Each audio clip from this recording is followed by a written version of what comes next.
talking to this. All right. Me and Brad have known each other for a good while here, and we played in a band called Bruiser, and Bruiser was coming to an end.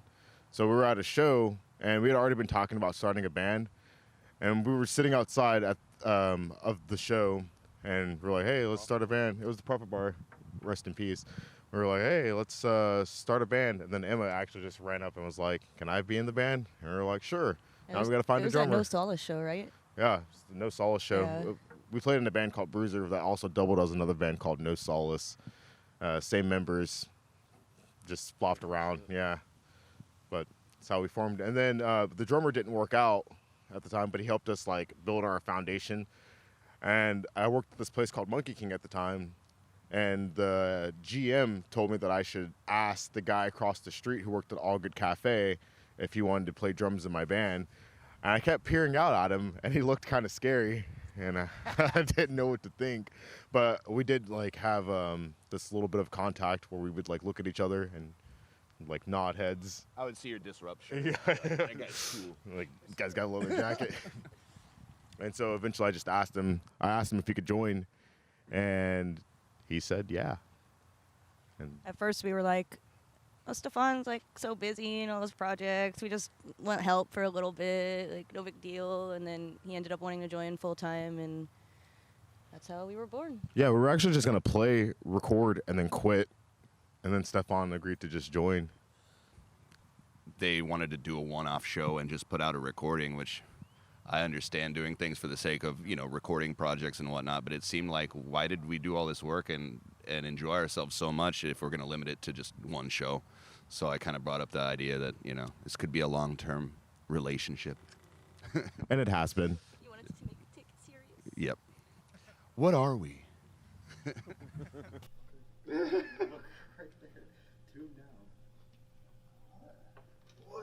Too sharp. I'm telling you. Yes. What's going on? That says D. You telling me it's in D sharp? D sharp, right now? yeah, the little dot. I just. I can't read.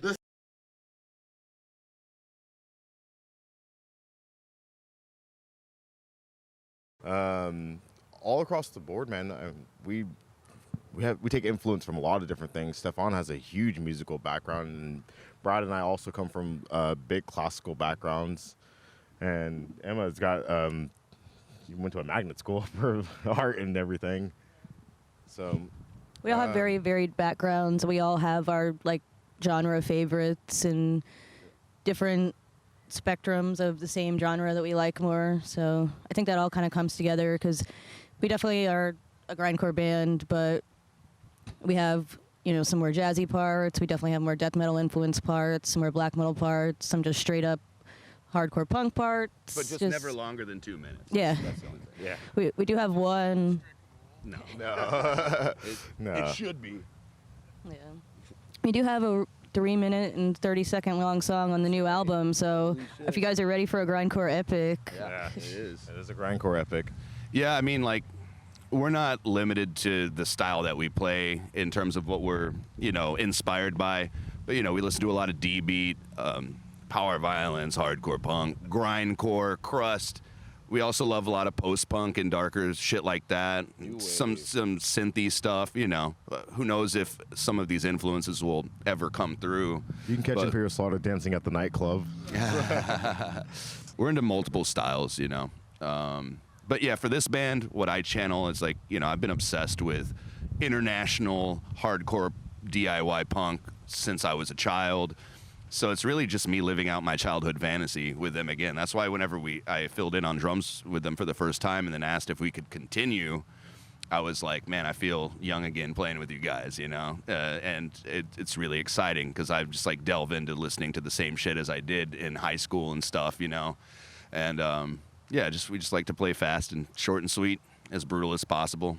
But who knows how the sound will change, We might end up being a new wave band in the future. I won't rule that option out, But for now, it's play fast, play loud.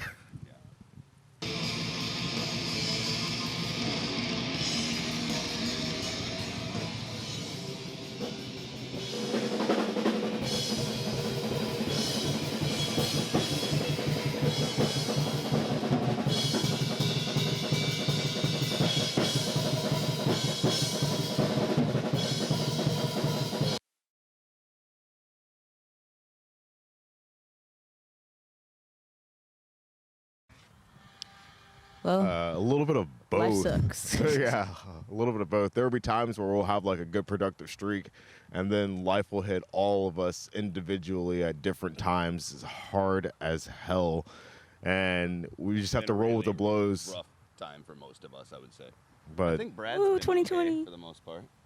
Eh, The three of us have been through hell.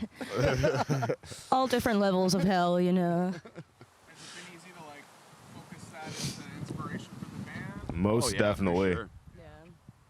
And also, like, I had like severe lyrical writer's block for years until COVID hit, and like had no. For a while, I was like straight up quarantining, and all of a sudden, the words just came back to me. So I think, you know, we got to try and make positive out of this. And even though you know our lyrical content is largely negative, but for a positive outcome, yeah, it's really steered us in a direction where we're trying to express ourselves in that way, rather than just have like empty screams that really don't express anything. We have something to say, that what we're struggling with, and how the world affects us, and how we hate that it affects others so negatively, and all that stuff. So it's been empowering. Sometimes it's hard to remember how special it is to have this bond, you know, because we're all up in our heads, you know. We're sensitive. Sensitive grinders.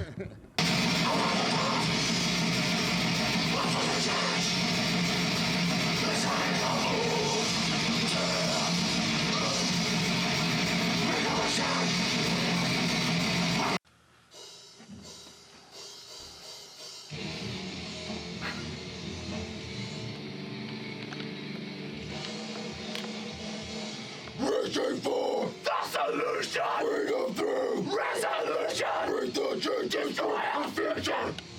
Damn it! I did it again. Do you want me to do Mankind?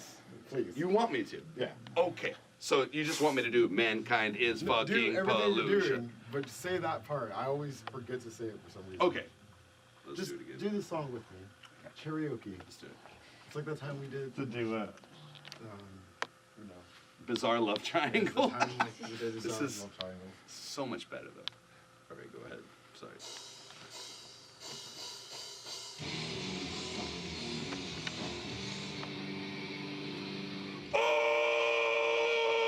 Reaching for the solution. Freedom through resolution. Bring the change, destroy our future. Mankind is fucking pollution. Reaching for the solution. Freedom through resolution. Bring the change, destroy our future. Mankind is fucking pollution.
Making it sound like what we wish it sounded like. Whatever, man. Fuck you.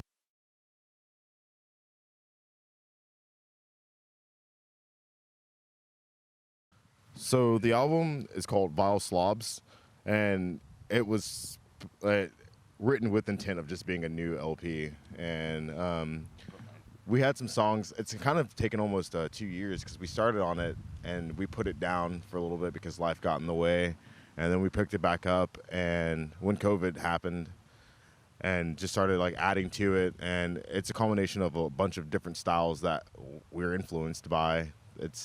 Every song is pretty much completely different than the one that you heard beforehand, Yeah, like the idea I think of the album is like not that we're opposed to like breakdowns and stuff, but with the immediacy of life and stuff and how fast paced and brutal it can be.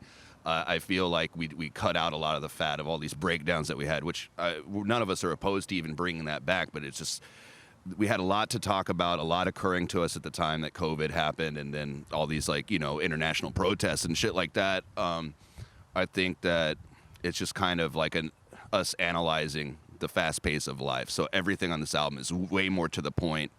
There's no real meandering anything, We weren't exactly politicized or anything like that. And I'm not trying to like talk about things like as if we're preaching something that we're not, because some of us dabble in activism and different things, but it's not like a full-time deal.